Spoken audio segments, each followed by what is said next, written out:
June 12, 2025. A warm afternoon in Ahmedabad, India. At Sardar Vallabhbhai Patel International Airport, the final boarding call for Air India Flight 171 echoed through the terminal. Bound for London Gatwick, the Boeing 787-8 Dreamliner stood ready. On board were 242 people, families reuniting, professionals returning to work, children starting summer vacations, students traveling abroad.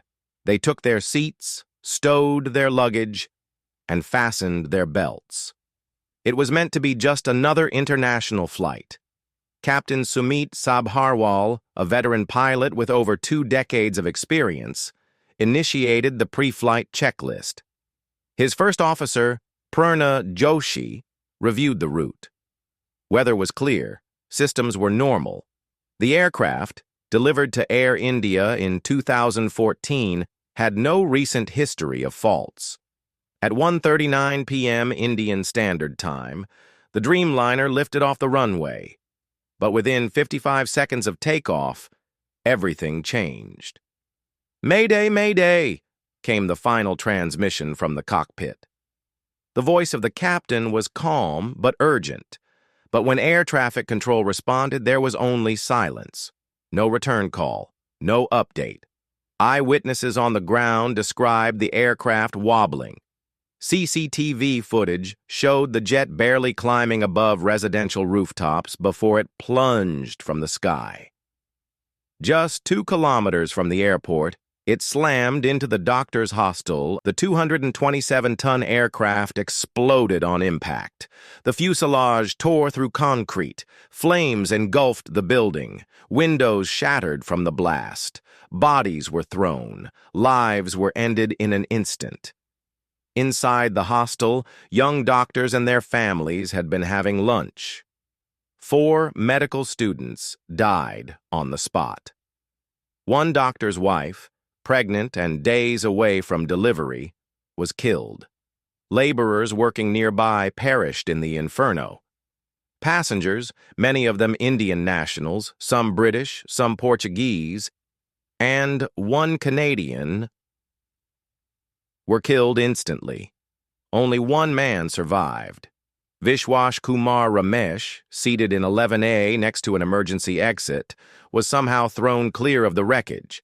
Bleeding and burned, he found himself standing among twisted metal and fire. Dazed, he ran. A rescuer pulled him into an ambulance. He was the only soul to walk away from the wreckage. In hospital, Vishwash whispered that his brother Ajay had been seated in a different row. He never saw him again.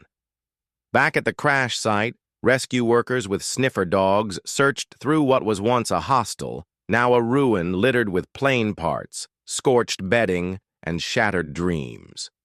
The tail section of the aircraft protruded from the rooftop like a giant steel claw. The death toll was initially reported at 294, but was revised to 279 after investigators ruled out double-counted remains. The process of identifying the dead has been agonizingly slow. Many bodies were charred beyond recognition. DNA matching has become the only way to return the deceased to their families. At Ahmedabad Civil Hospital, a long line of grieving relatives has formed. They carry photos, clothing, dental records. Some sleep outside for days, waiting for news. Some are told that their loved ones' remains will arrive not in coffins, but in kits, small sealed containers, with what fragments could be recovered. Anil Patel, who lost his only son and daughter-in-law, broke down outside the morgue. His son Harshit and his wife Pooja had moved to London 2 years ago. They video called him every day. Now, he waits to take them home in pieces. The Syed family, British citizens returning from a family visit in Mumbai, were all on board. Javed, Mariam, Zain, and Amani, their children aged just 5 and 4, did not survive. Their relatives have pleaded with authorities to expedite the process, fearing further deterioration of their bodies. Mariam's parents, who live in Pakistan, were not allowed to travel to India to give a DNA sample. Why did this happen? That question now echoes not only in India, but around the world. The black box, the flight data and cockpit voice recorder, has been recovered.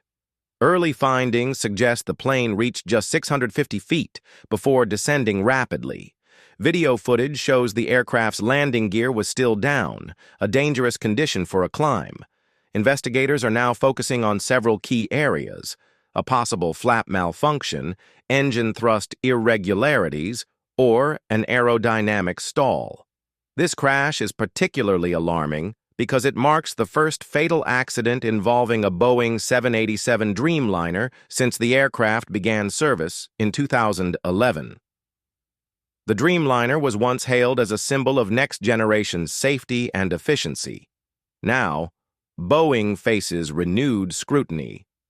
The company's leadership has canceled its appearance at the Paris Air Show. Its stock has dropped. Its engineers have flown to India to support the investigation. GE Aerospace, which manufactured the engines, has dispatched a team to analyze cockpit data. The Indian government has ordered a full review of all Dreamliners in operation. Meanwhile, the Federal Aviation Administration and UK civil aviation authorities are lending their expertise to the crash probe. For survivors and families, though, no technical answer will bring peace. Among those mourning are medical students who survived by sheer chance. One jumped from a second-story window to escape the flames. He broke his leg, but lived. Others watched their roommates die beside them.